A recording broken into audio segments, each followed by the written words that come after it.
You're busy, you've got a decent practice. Nobody wants to be decent. You want to be great, and you want to have a great practice. So how did the most productive, profitable dentist in the nation balance real life, work, and profits, and somehow make it all seem fun? Well, it comes down to simple, everyday practices. So grab a lunch, join us as we chat with top clinicians and influencers to discover their formula for uncommon success. Are you ready? Then it's time to explore everyday practices. Hey everybody, it's Chad Johnson with Everyday Practices here with Reagan Robertson. Reagan, how you doing? I'm doing exceptional today. I'm a little warm, 81 degrees here, but otherwise doing great. Whew, that's hot in Seattle. Sleepless in Seattle because of the heat. You know, not like right. Tennessee where Dr. Blalock is calling from. Joe, how you doing today? What's up, guys? Hey, doing great. Pretty hot down here in Tennessee as well. Are you breaking into the 80s? We have stayed in the 80s for a long time, my friend.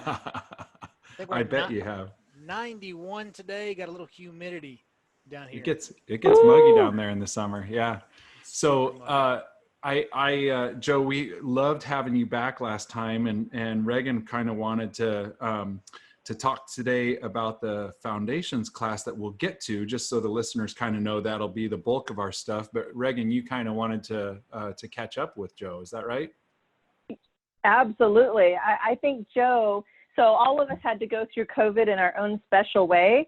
And I think Joe had to play it on X Games mode. So we will link listeners to the first podcast that we did a few months ago with Joe, but you had some additional challenges during COVID above and beyond shutting down.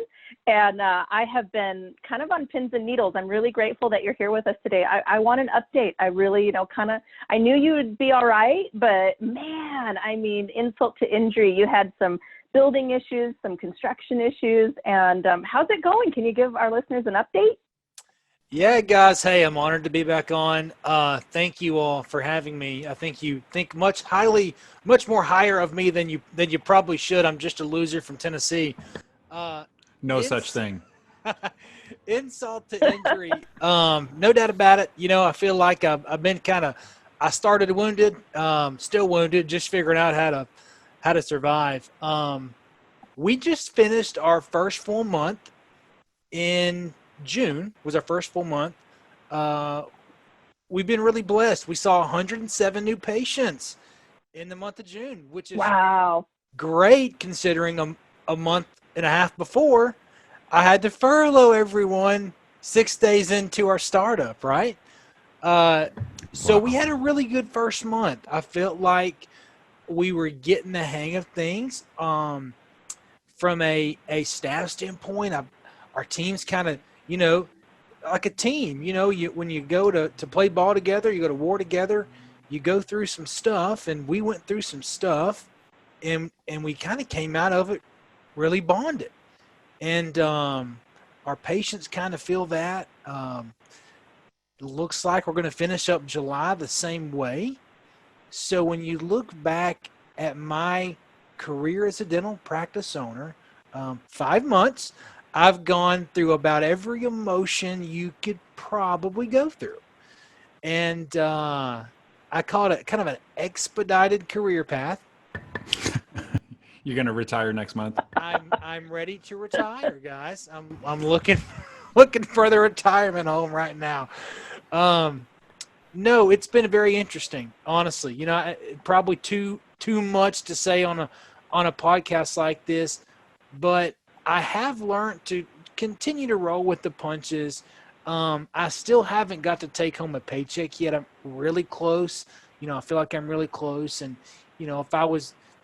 if we were hurting, if the landlord was calling, I could make it happen. But I'm probably still a month or two away from that. We have added an op. I've added a hygienist. So that's really exciting. I still have roof leaks. I thought they were done. This is true story. So last week I'm working on a patient doing a filling, and something is trickling on my leg. And at first I thought, am I sitting funny? Is my leg numb? What is that? And I look down, and then I look up, and then water is coming from the ceiling about a foot away from the patient's mouth. So we had another roof leak come up. Wow. So we're still putting out fires. That's part of getting a pizza shop for a dental practice. But just another day at the pizza shop, we say. Pizzagate. Exactly. Oh no. Reagan's like, no.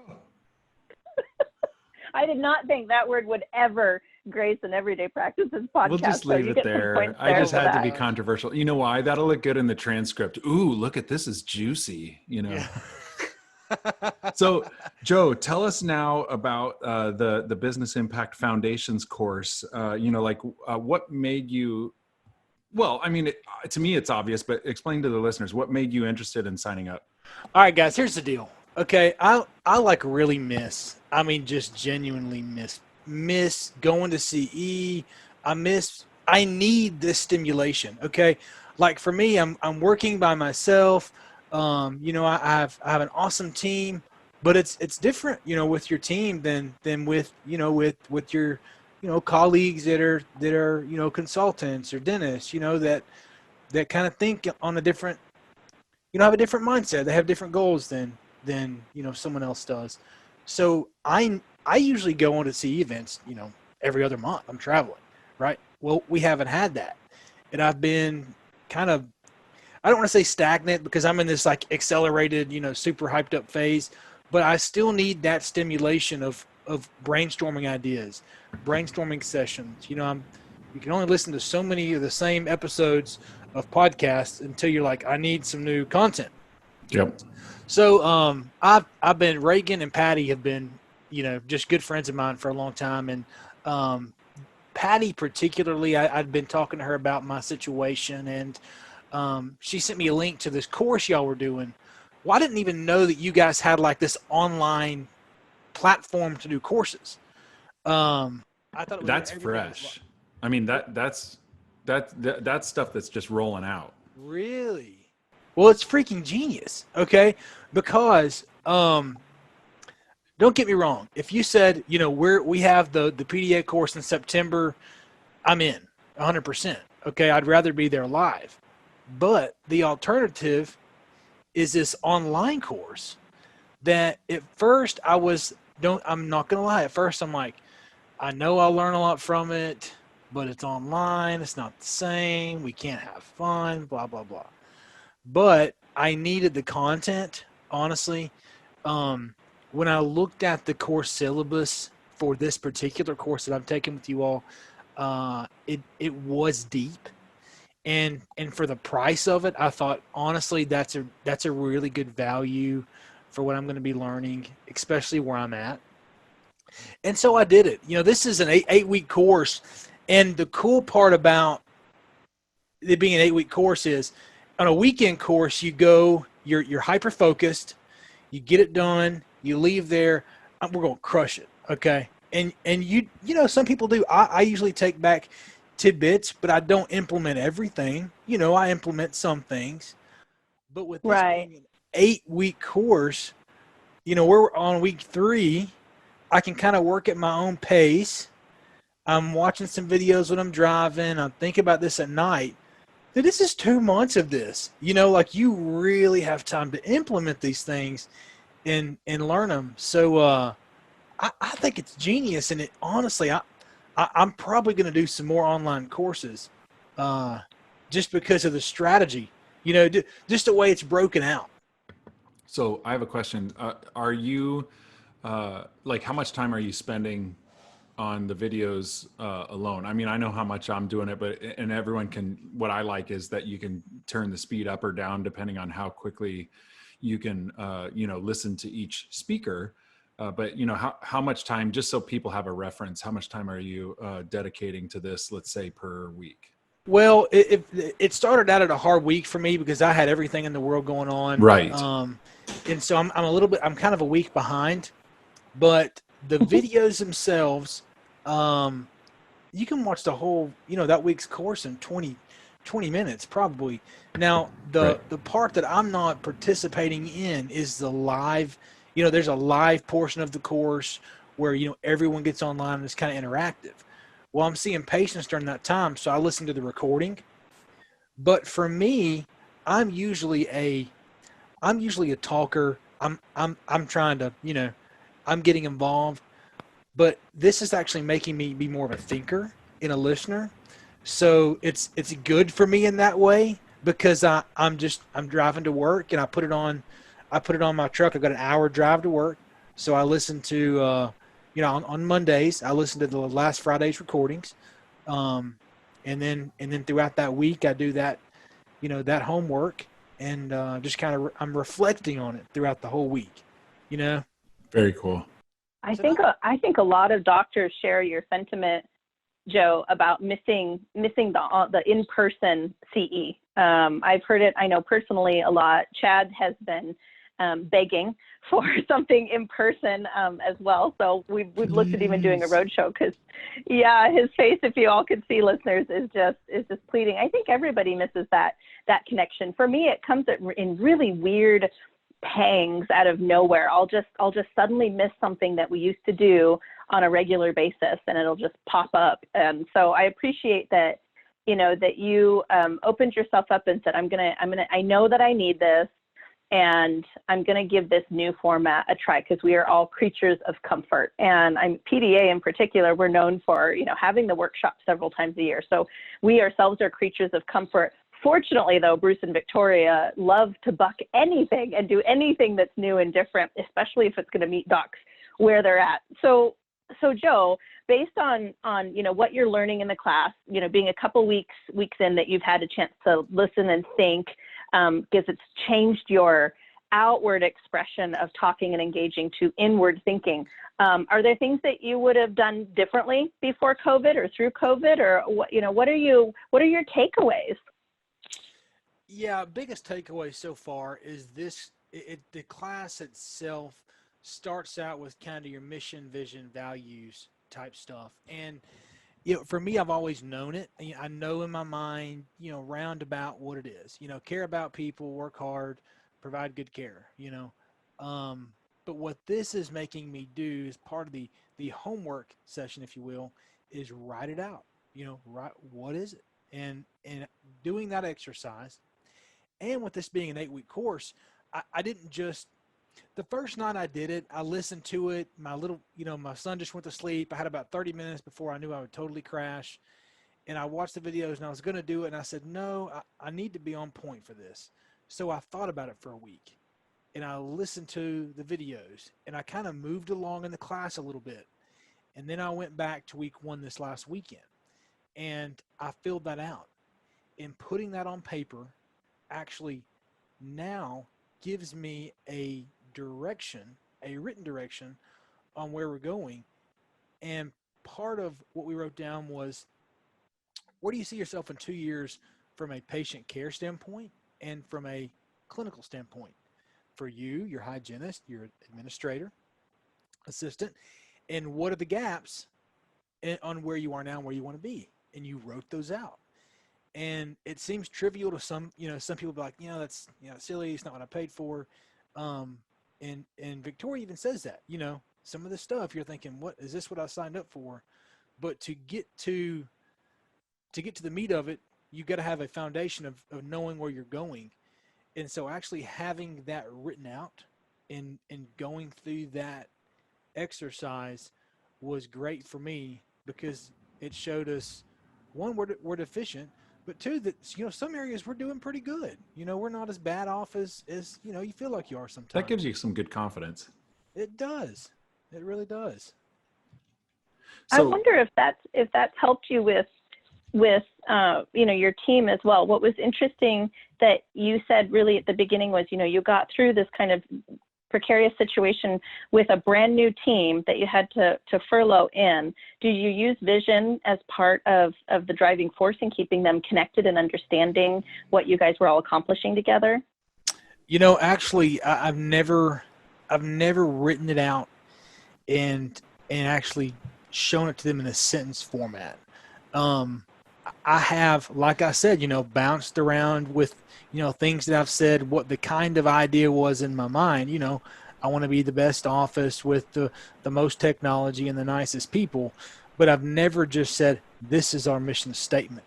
What was it today that let me pull this up because I thought this was great. The care commitment statement that we did, and that is awesome. I wrote it out. It's going to change, okay? But this is mine that I kind of did. Is my homework last week. So, at Lakeside Dental, we believe that you deserve the best dental treatment with a 5-star experience. Our primary objective is to ensure you have access to the care you need to allow you to stay healthy and keep smiling.